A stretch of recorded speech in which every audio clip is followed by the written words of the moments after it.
স্কুলের মধ্যে যে ক্যাম্পাসটা সেটা 144 ধারার মধ্যেই পড়ে। সেখানে কোনো রকম অন্যায় কাজকর্ম বরদাস্ত করার আমাদের এই স্কুলের জন্ম হচ্ছে 1966 সালে। আমরা যখন প্রথম কাজে জয়েন করি তখন এই এলাকায় এত মদের ঠেক ছিল না, কিন্তু আমরা দেখতে পাচ্ছি দিনের পর দিন এই বিদ্যালয়ের চারপাশে আমাদের স্কুলের এদিকে একটা জমি রয়েছে, এখানে দিনের পর দিন মদের ঠেক গজিয়ে উঠছে। বিক্রি হচ্ছে দিনের বেলাতে। স্কুল ক্যাম্পাসের চারধার পাঁচটা পরিবেশটা দিনের পর দিন নষ্ট হয়ে যাচ্ছে। আমরা এখানে স্কুল চালাতে পারছি না। দীর্ঘদিন আগে আমরা ভারবালি ওসির সঙ্গে কথা বলেছিলাম, বিভিন্ন দপ্তরের উচ্চপদস্থ আধিকারিকদের সঙ্গে কথা বলেছিলাম আমাদের এই সমস্যাটার ব্যাপার নিয়ে, কিন্তু আমাদের আজ পর্যন্ত কোনো সমস্যার সমাধান হয়নি। আচ্ছা, এটা কি স্কুলের জমি দখল করে চলছে? না, স্কুলের জমি এই পাশটা দখল করে চলছে। আর এই যে স্কুলের বিল্ডিংটা দেখছেন, এই যে পাঁচিলটা, গতকাল এই পাঁচিলের চারপাশে বসে মদের ঠেক ওপেন বিক্রি, এই মদের চুল্লুপ ওপেন বিক্রি হওয়ার হচ্ছিল। পড়ুয়ারা তো ভীষণ রকমভাবে অ্যাফেক্টেড, তারা তাদের সিকিউরিটির ব্যাপারে আজকে ভীষণভাবে এরা অত্যন্ত সিকিউরিটির অভাব বোধ করছে। এরা এইখানে গঙ্গাধরপুর কলেজ আছে, বিভিন্ন সময়ে বিভিন্ন জায়গায় এরা প্রাইভেট টিউশন পড়তে যাচ্ছে, দিনের বেলা রাত্রিবেলায় এদের কোনো সিকিউরিটি নেই। কি চাইছেন আপনারা? আমরা চাইছি এই এলাকা থেকে, বিশেষ করে আমাদের যে স্কুল চত্বর, এইখান থেকে মদের ঠেক একদম পার্মানেন্টলি অফ হোক। আমরা এখানে কোনো মদের ঠেক রাখতে দেব না, এটাই হচ্ছে আমাদের এবং আমাদের ছাত্রছাত্রীদের একমাত্র দাবি।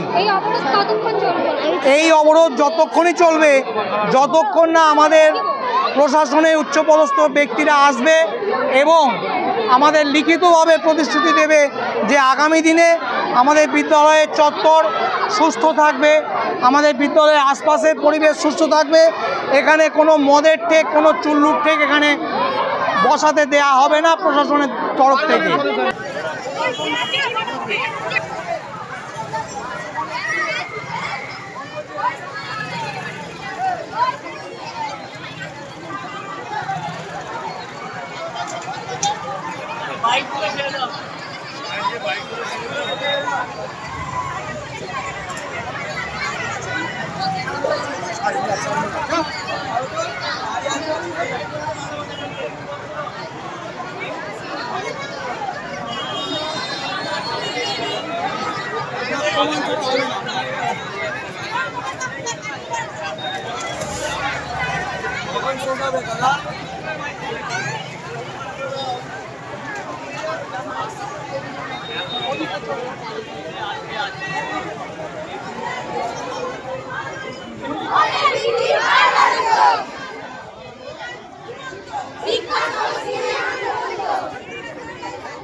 স্কুলের মধ্যে যে ক্যাম্পাসটা সেটা 144 ধারার মধ্যেই পড়ে।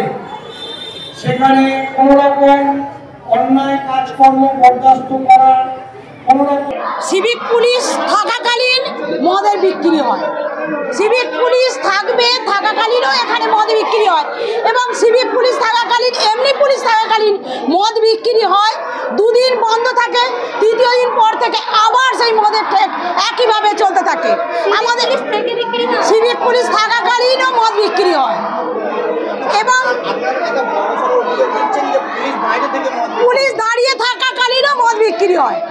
অথচ ঠিক মাসে মাসে ঠিক পুলিশ আসে, তাদের মাইনে নিয়ে তারা চলে যায় এবং মদের এতটুকু ঠেক ওঠে না।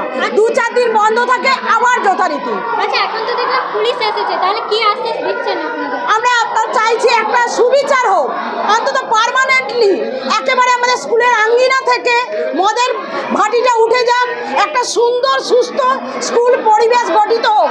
কারণ এদের এই মদের ভাটি দেখে আমাদের ছোট ছোট ছেলেমেয়েরা কি শিখবে?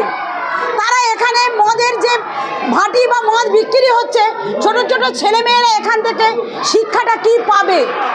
আমরা একটা সুস্থ পরিবেশ কি গড়ে তুলতে পারবো? প্রশাসনের কাছে আমাদের এইটাই প্রার্থনা।